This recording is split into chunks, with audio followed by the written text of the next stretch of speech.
All welcome to Saro's kitchen. Saro's கிச்சனில் இன்றைக்கி நம்ம பார்க்க போகிறது முருங்கைப்பூ பொரியல்.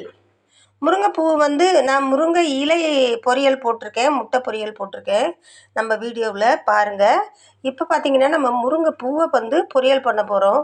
இது நம்ம மரத்தில் இருந்தால் தான் நம்ம முருங்கை பூவெல்லாம் பறிக்க முடியும்.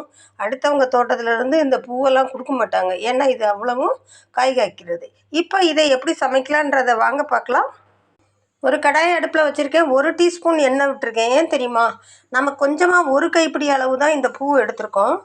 அதனால் ஒரு 1/4 டீஸ்பூன் கடுகு சேர்த்துக்கலாம். 1/2 டீஸ்பூன் கடலைப்பருப்பும் உளுந்தம்பருப்பும்.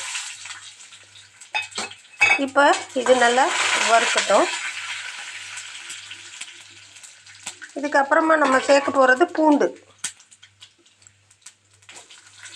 பூண்டை சேர்த்துட்டு கொஞ்சம் இது வதங்கினதையும் வெங்காயம், பச்சை மிளகாய், வரமிளகாய் சேர்க்கலாம். முதல்ல வெங்காயம் சேர்த்துருவோம், அது கூடவே பச்சை மிளகாய் சேர்த்துருவோம், ஒரு 3 வரமிளகாயை சேர்த்துக்கலாம். இப்போ இந்த வெங்காயம் பூண்டு கொஞ்சம் நல்லா வதங்கி வரட்டும்.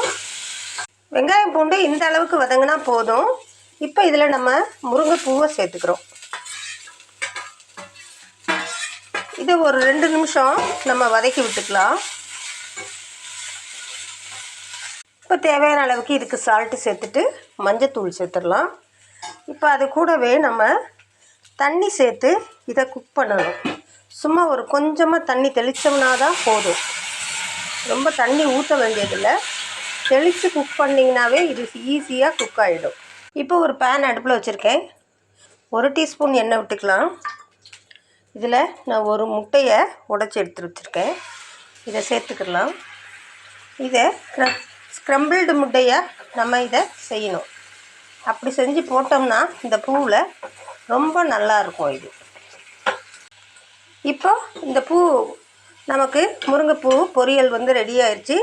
இதில் இந்த ஸ்க்ரம்பிள்டு எக்கை சேர்த்துருவோம். சேர்த்துட்டு சும்மா மேலால் அப்படி கிளறி விட்டுட்டு, நம்ம இந்த முட்டையிலையும் உப்பு சேர்த்துருக்கோம், அதனால் இது ரொம்பவே டேஸ்ட்டாக இருக்கும். இப்போ கருவேப்பிலை, மல்லித்தலையை போட்டுட்டு சர்வ் பண்ணிடலாம். முட்டையை நம்ம உடச்சி ஊற்றி கிளறினோம்னா அது ஒன்றோட ஒன்று எல்லாம் சேர்ந்துடும், அதோட டேஸ்ட் கொஞ்சம் குறையும். இப்போ ஸ்க்ரம்பிள்டு எக்கு அப்படின்னு சொல்லும்போது எல்லோரும் பார்க்கும்போது இது ரொம்ப பிடிக்கும், எல்லோரும் ரொம்ப ஆசையாக சாப்பிடுங்க. வீடியோ பிடிச்சிருந்துச்சின்னா லைக் பண்ணுங்கள், உங்கள் ஃப்ரெண்ட்ஸ் அண்ட் ஃபேமிலிக்கு ஷேர் பண்ணுங்கள், கமெண்ட் பண்ணுங்கள், சப்ஸ்கிரைப் பண்ணுங்கள். மீண்டும் ஒரு நல்ல ரெசிபியுடன் உங்களை சந்திக்கிறேன். தேங்க்யூ.